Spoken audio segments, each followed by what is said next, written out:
So what a day. Deep divisions, big battles between Democrats threatening to derail President Biden's multi-trillion-dollar cradle-to-grave government expansion plan, a plan that all top Democrats have promised would transform the country in totality. At this point, no one seems to know what's going to happen or how many trillions Democrats will ultimately agree with each other that they should spend. I plan on moving forward in a positive way. Let me just tell you about negotiating. At the end, that's when you really have to weigh in. You cannot tire. You cannot concede.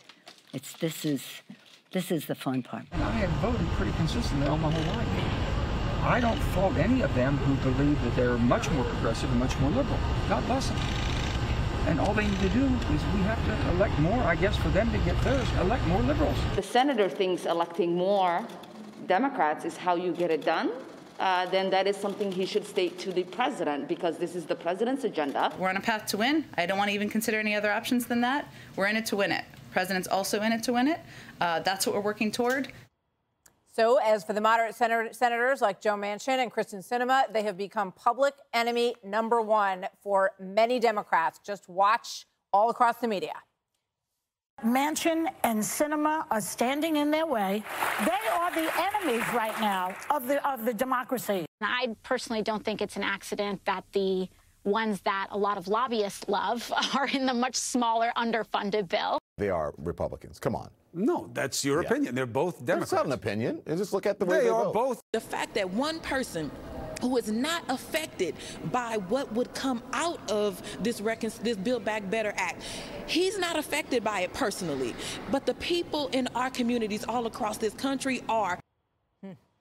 Fascinating to watch this play out. You know, Dagan, it strikes me that there's this overwhelming desire for a win because they've had a really, really tough month between Afghanistan and inflation and all of the failures that they've seen. They really need a win. But every time someone says that, I'm looking at this, I'm going, well, does it really cost $3.5 trillion just to put something in the win column? Because this has major ramifications. Well, they're not happy, the left, with a $1 trillion+ win on infrastructure, a bipartisan package that's been passed out of the Senate.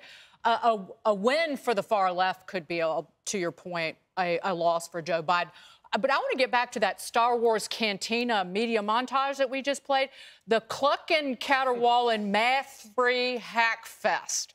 They don't even know what they're talking about. They are for this new age welfare plan simply because the Republicans are against it. They don't have any idea of the impact on the future of the United States. They have no grasp of what is in it. And Chris Hayes had this embarrassing all-caps rant on Twitter that got fact-checked with actual figures over and over again. But it goes to the kind of extremely harmful, and this is on the right too, view, widely accepted view, that if you're elected to office, if you're a senator elected by a state, if you're a congressman elected by your district in your state, you're fully expected to ignore your constituents, ignore your conscience, and just vote along party lines. Don Lemon, the man who cried laughing when that odious Rick Wilson was talking the boomer rubes who voted for President Trump, he doesn't care a flying damn about the people of West Virginia or the people of Arizona. And it just also goes, and I'll wrap it up, but it goes to the craven power grab that these Democrats are so desperate to cling to this control. Just look at Chuck Schumer. This plan, the $3.5, it's really $5 trillion, would hurt the economy of New York and hurt the constituents who voted for him.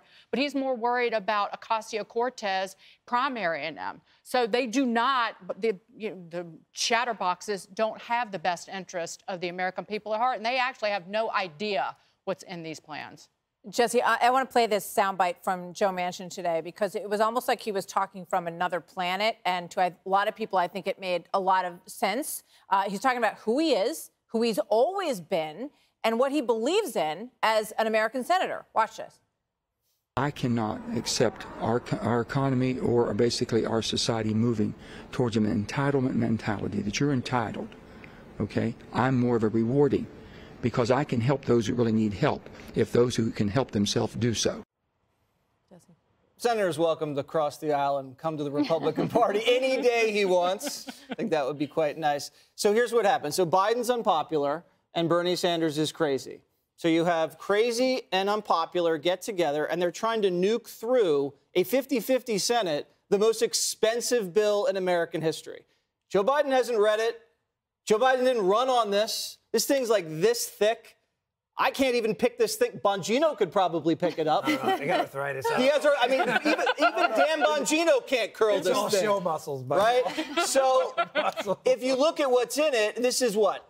Billions for AOC's Green Army, billions to rig elections and to buy votes, billions of freebies, you know, free babysitters, free lunches, freebies for illegals. It's like a wet market for welfare. It's got everything. So why are we here, Martha?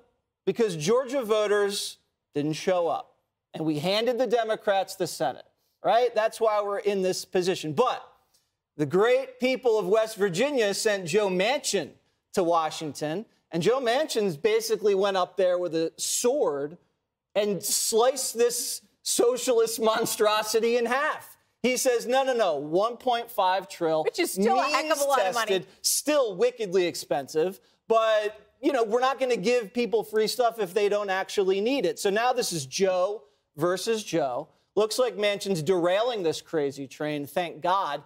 They may get something passed, but it's not that type of money that we're talking about, 3.5. It's going to be less. And thank you, people of West Virginia. And as I said, Joe Manchin's welcome to cross the aisle at any time. I think the idea of means testing is sort of like not in fashion. And it's such a basic common sense idea. Shouldn't be controversial. You know, Joe Manchin says, Jessica, you know, we should give things to people who maybe need a little help. That's what the safety net was designed for. But this gives it to everybody. So, like, you guys have to pay for everyone else's child care.